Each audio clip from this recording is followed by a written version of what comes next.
Hi everyone. In today's class, we are going to study about the drying topic. Drying topic is one of the most important topic. Okay. So coming to the drying topic, as the name indicates drying means removing. Okay. So for example, you have a sample solution which contains your solute as well as the solvent. So now you have to remove the solvent from your sample so that you will get only the solute. Okay. So coming to the drying is nothing but a process of removal. Okay. A removal of a small amount of a water or other liquid from a material by the application of a heat. So, how you are removing the water content or the moisture in your sample? By applying a small amount of a heat, you are removing a solvent from the material and making the complete your sample into a solid. So, coming to the drying process, drying is nothing but it is a process of removal of a small amount of water or any other liquid in a material. How you are going to remove the water content or any other liquid material? By application of a small amount of a heat. For example, this is a sample solution. Okay. So, now what you are doing? You are applying a heat to this sample solution. So, when you apply heat, what will happen? Whatever the liquid is there, it gets evaporate into the environment by the process of an evaporation. Okay. So, coming to the next definition or the other definition of the drying process is, it is also defined as a removal of all or most of the liquid. 90% or more than 90% of the liquid will be removed by applying a small amount of heat. Next, most of the people, they get confused between the drying process as well as the evaporation process. So, what is some differences? We have many differences, but I have listed out some two differences here. Okay. So, coming to the drying process, in case of drying process, here, whatever the final product you will get, it will be in the form of a complete dry solid. Whereas coming to here, in case of an evaporation, here the final product may be in the form of a solution or a suspension or in the form of a wet slurry. So, you can see the comparison. In drying process, finally whatever your product you will get, complete moisture will be removed and it will be form of the solid. Whereas in case of evaporation is also a process of removing, but when you see the final product, it will be in the form of solution or in the form of suspension or in the form of a slurry. Means complete moisture cannot be removed or the liquid cannot be removed. Next, coming to the next difference, the vapor is removed at a temperature below the boiling point of it. Okay. Whereas coming to here, the water is removed at its boiling point. Okay. So, these are the some of the differences. Both the processes are different, both the processes are not as similar. Evaporation is also removal of a solvent, coming to the drying also removal. But in case of drying, we are supplying a small amount of the heat. Next, whatever the final product you will get it will be in the form of a dry solid. Next, coming to the next is the applications of the drying. So, we have some many applications. Okay. So, coming to the first application is the preparation of a bulk drug. So, for example, you are preparing a tablet. In case of tablet also, we have a wet granulation process. So, what you will do? You add a tablet material, that is a API and all other materials. You will mix it, you add a granulating liquid.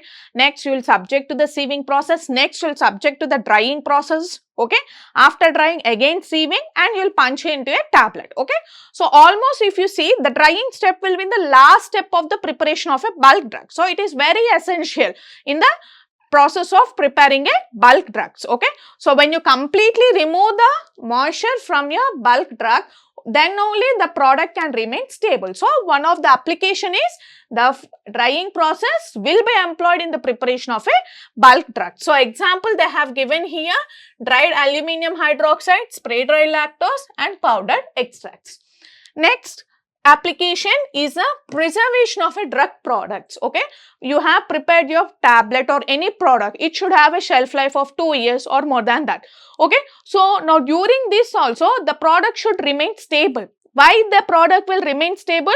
Because of the drying step only. If you are completely removing the moisture, it helps in preservation of a product. If you are not removing the moisture completely, it leads to the decomposition of the product, nothing but a deterioration.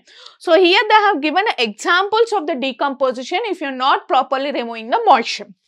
Coming to the first one, crude drugs of animal or a vegetable source. If you are not removing completely, what will happen? It leads to the chemical decomposition. Next, coming to the blood products and skin tissue, what will happen if you are not removing the liquid from the sample solution? It leads to the growth of the microorganisms. Next, synthetic and semi-synthetic drug examples. Again, it also leads to the chemical decomposition. Next, effervescent tablets such as aspirin or penicillin tablets. If you are preparing effervescent tablets, if you are not properly doing the drying step, it leads to again chemical decomposition. So, you can see here, it has a very much significant role in the preparation of a drugs. Okay. So, what is happening? If you are not removing in the preparation of these drugs, ultimately it is leading to one or the other decomposition process. Next one is improved characteristics. Next application. So, in the process of drying, what you are doing, you are completely removing. So, whatever product you will be getting, it will be completely a dry solid. So, now the formed dry solid will have a enhanced properties. It will have a good flow properties, or it will have a good stability. So, this is also one of the application. It will have an improved characteristics. What are such? Spherical shape can be obtained, uniform size can be obtained, free flowing properties and enhanced solubility if you are removing the liquid completely. If there is a presence of liquid, then you may not get a proper spherical shape or other characteristics will be affected. Now, coming to the next one is the improved handling. This is also one of the application. So, whenever if you see, if you have a two samples, assume you have a two samples, one sample is completely a dry sample, other sample is a moist sample. Which one will be heavy to lift it? The wet sample will be very heavy. So, you cannot handle for a longer period of a time. So, that is also one of the application. So, if you are removing completely the liquid from your material, the dried solid will be very good for handling. Okay. So, it will be light in weight. Next, it will also reduce the bulkiness of the product. Next, if the moisture is present in your sample, so what will happen? Size reduction of a drug, it will be very difficult.